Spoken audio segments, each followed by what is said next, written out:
lugar es ¿no? importante, Y ¿no? sí, claro, imagínate, en gran escala en este lugar Claro, que estamos todos. claro. Además, ya ves mi taller, ya te das cuenta que soy bastante de juntar cosas, Sí, tener cosas, claro, ¿no? Muy sí, acompañada estoy por sí, objetos, por libros, sí, sí, vi eso. por cosas que yo necesito.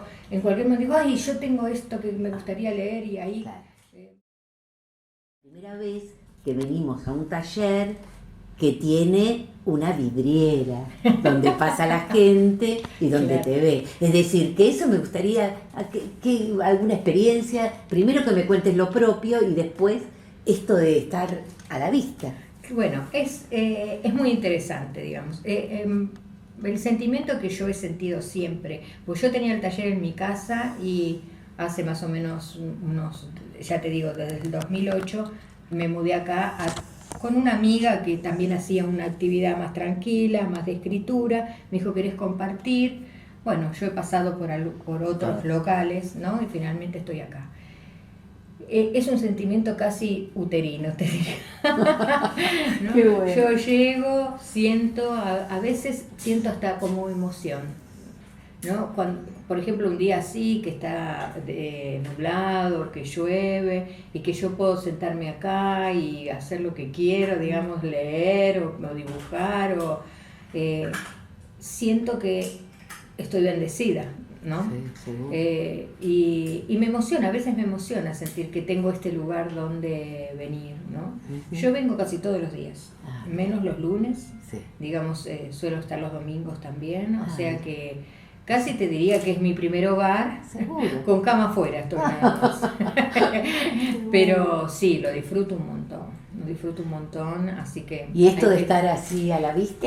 Bueno, nunca me molestó porque, Sí. digamos, cuando ya vine, siempre por las ventanas, ¿viste? La gente ve un pedacito donde mirar y mira. Lógico. O sea que siempre estuvo. Y al contrario, me da ganas, digamos, de estar así. Te sentís acompañada. Sí, yo pienso, si me tuviera que ir de acá sería difícil para mí. Claro. Y cada uno hace lo que sí. quiere, digamos, acá. No es un taller o un seminario donde todos hacen el mismo dibujo ni nada por el estilo. Acá cada uno, más o menos, por suerte, yo tengo la posibilidad, soy bastante dúctil de poder trabajar con ellos en cada uno. Si quiere dibujo, si quiere pintura, si quiere arte textil, lo que quiera, calado en papel, lo que quieran hacer. Así que, bueno. Está bueno porque pueden desplegar todo lo que quieran, sí, ¿no? Jugar. y además que vayan entendiendo que es un proceso, ¿no? Exacto. Y también respetar los tiempos y las necesidades de cada uno, porque a lo mejor vos te acercás a estudiar pintura y después vas descubriendo de a poquito que quisieras otra cosa, que querés volcar determinadas cosas tuyas. Pero también podría ocurrir que solamente venís a pasar 2 horas tranquila de tu vida, ¿no? Y bueno, hay que respetar y ver en cada alumno, digamos, qué es lo que trae, a qué apunta, y si uno ve de a poquito y ir llevándolo para que pueda volcar más de lo que tiene, ¿no?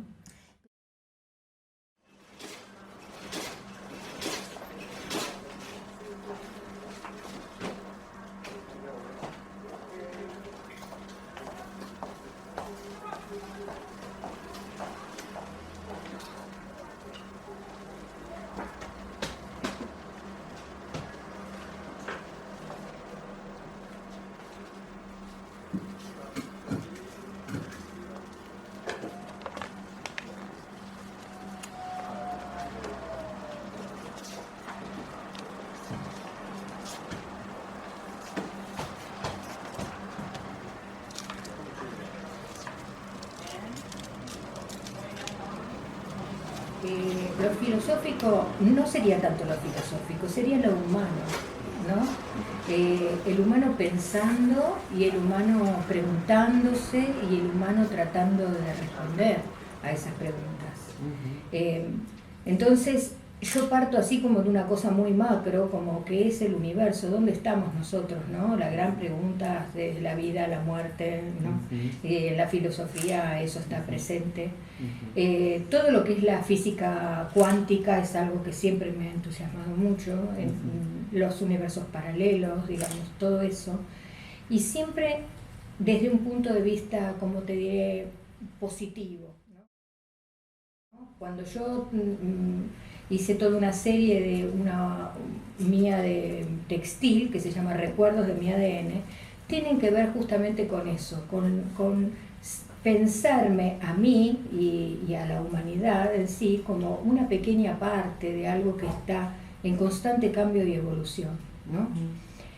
Entonces, siempre pienso que una sola célula que quede permitiría que todo vuelva a comenzar y tal vez mejorado, ¿no?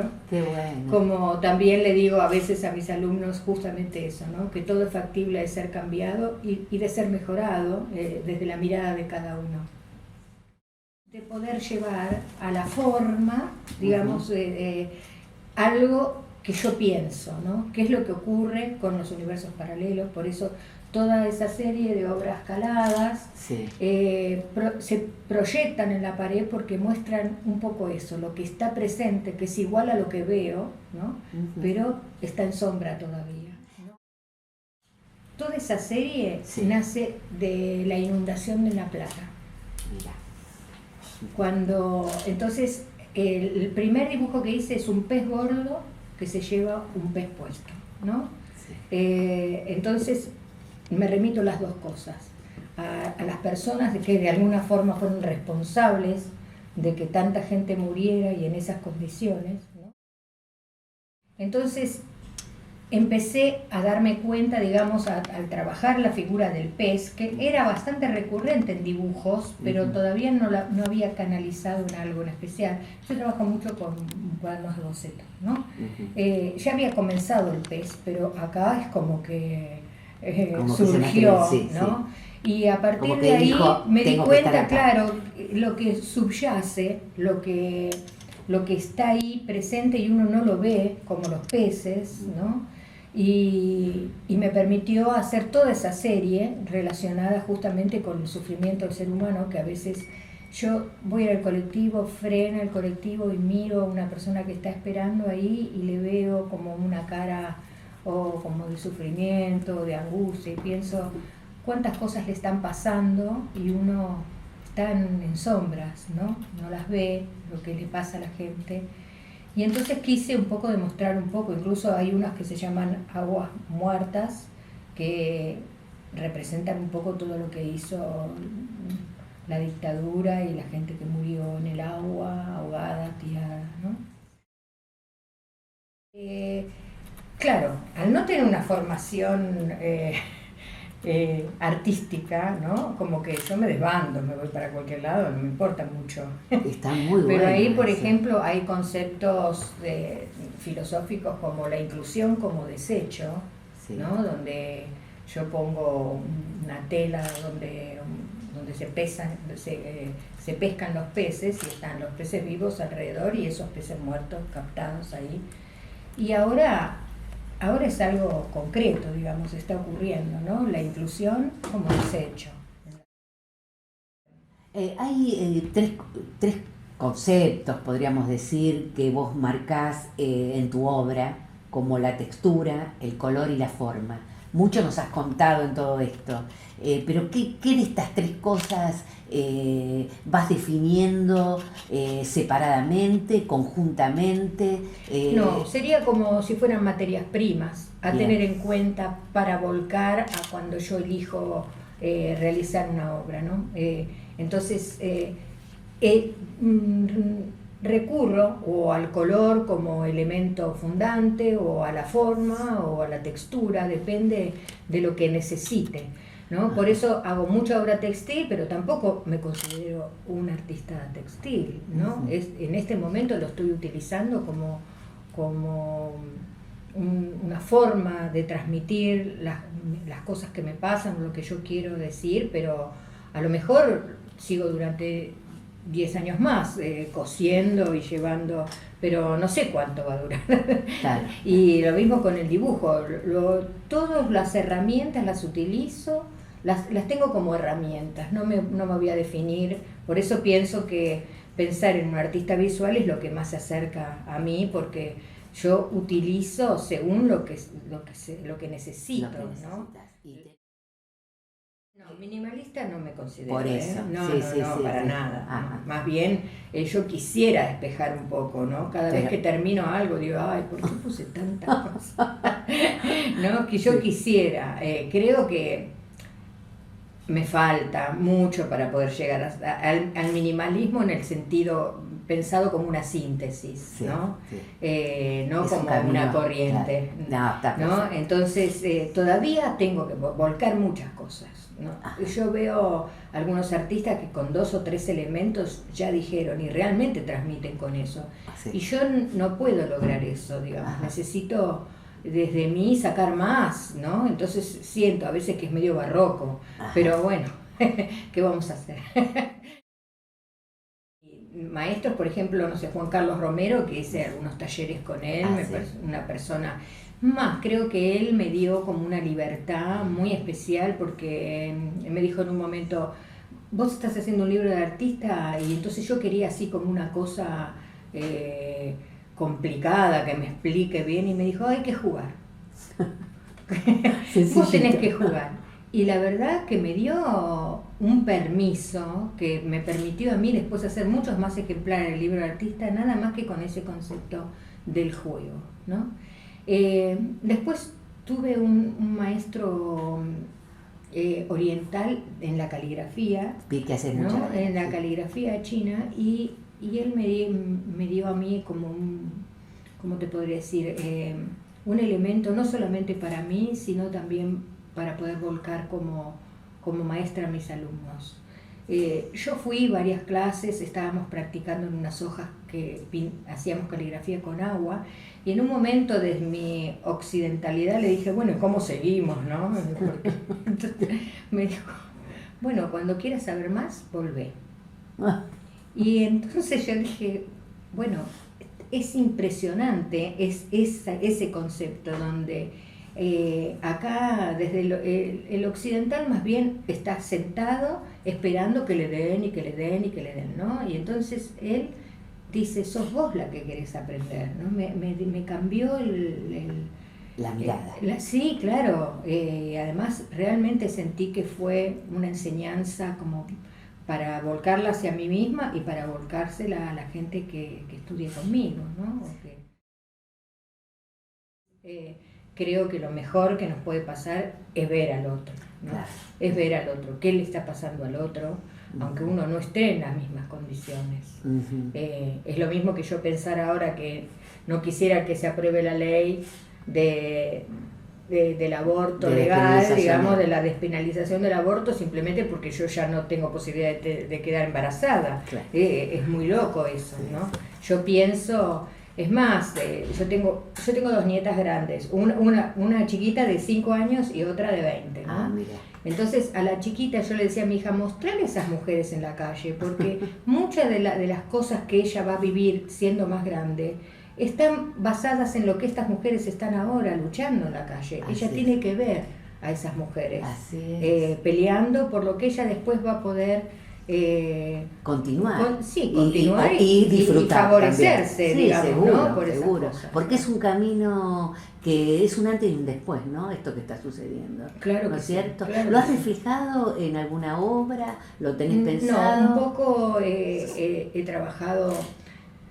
Mira, sobre la mujer. Hubo una encuesta anónima sobre la violencia de género, ¿no? Hasta que yo no hice esa encuesta, yo no me di cuenta que también estaba dentro de eso, ¿no? Entonces fue realmente fuerte, porque no era algo que yo no sabía que había ocurrido. Había ocurrido. Yo lo tenía presente, es más, pude contestarlo relacionando con esos recuerdos, pero me empecé a sentir parte, ¿no? Cuando pude conectarme con esos recuerdos y traerlos como una consecuencia de una problemática social. Bueno, el libro de artista es obra plástica, ¿sí? Es una rama muy especial y, digamos, ¿qué permite? Yo siempre hago esta analogía. Mientras que la obra, un cuadro, una pintura, un dibujo, es como una foto, ¿no? El libro es un corto. Te permite hacer un desarrollo más amplio que lo que sería solamente una obra. Entonces, busco de alguna manera, por ejemplo, hay obra mía, libros de artistas que han quedado en Europa, que están en Europa en este momento.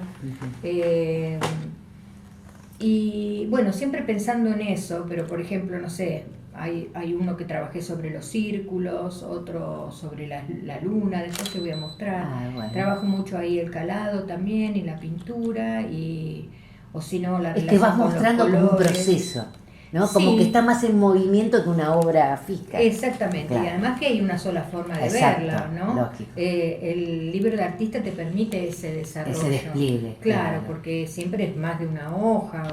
¿Y algún otro objeto que no sea libro de artista? Y objetos sí, hice bastantes, digamos. Por ejemplo, esos cubos, hay unos cubos temáticos que trabajé. El balanzas también.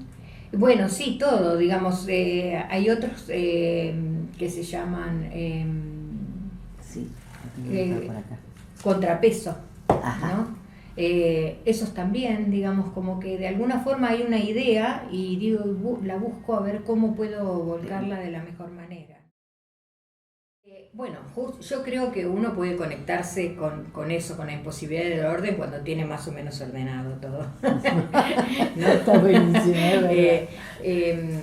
Porque hablo de un orden, de un desorden o de un caos un poco más allá, digamos, de tener todo adentro de una cajita. Y justamente para salirme de la cosa perfecta, ¿no? Cuando hablamos de orden, a veces hablamos como de prolijidad, de una cosa que está muy bien terminada, y creo que eso corta un poco todo lo creativo. Cuando esa serie que vos viste de cuadros, viste, son bastante caóticos, pero además tienen unas líneas a su vez que me ponen un poco del color que está acá, me lo ponen por el otro lado, ¿no? Y así todo tienen una estructura visual interesante. Así es. Entonces, el orden no tiene por qué ser una meta, ¿no? Podría ser el caos también la meta, ¿no? Y todo podría ser balanceado de alguna manera. Es más, el universo, el hombre, la vida, es a consecuencia de un desorden. Así ¿no? es. Nace porque algo pasó que dejó de ser como estaba y una célula se dijo, yo me voy para este lado y empiezo a trabajar con el oxígeno de otra manera y nace la vida, ¿no? Los universos paralelos, toda la teoría de la física, cuando habla de los universos paralelos, justamente lo que dice es que lo que se está dando acá es una falla, y entonces existen todas las otras posibilidades donde esto no se da. Entonces, bueno, por eso la imposibilidad del orden, pero es inquietante el título, ¿no? Muchas veces, sí. Claro, bueno, ¿cómo es la imposibilidad del orden? Sí, creo que es imposible. Es imposible porque uno está expuesto todo el tiempo a otras cosas. Cuando yo incorporo por ahí los insectos, que yo creí que nunca iba a dibujar insectos, pero cuando cambiamos de modelo, me sentí muy amenazada, ¿no? Y a veces amenazada con cosas casi imperceptibles. Y ahí incorporé los insectos a mis dibujos, ¿no? O sea que también son parte de una evolución de algo, ¿no? Pero esos que son ideas por nacer también muestran esta cosa de fragilidad, ¿no? De las posibilidades de las cosas. Las flores están ahí al lado, pero al mismo tiempo también por ahí aparece un insecto y estas cosas de la fragilidad de todo en realidad, ¿no? Yo creo que lo que más nos puede ayudar a sobrellevar momentos como estos es entender que vivimos en un planeta inestable, que la vida es inestable y que todo es frágil. Así es. Y nosotros mismos somos. Claro, por frágiles. supuesto. Además, imagínate, estás bien, no sé, te agarra un colectivo en la esquina o, no sé, te diagnostican cáncer. Entonces, tenés que poder convivir con eso y continuar, porque la vida siempre va a ser como una fuerza. La fuerza vital puede con todo, ¿sí? pero tenemos que reconocer que todo es muy frágil. Y eso nos prepara de otra manera que si estamos esperando que todo esté bien dado como uno soñaría que podría ser. Claro, nos vamos fortaleciendo Exactamente, para sí. estas cuestiones, ¿no? Exactamente.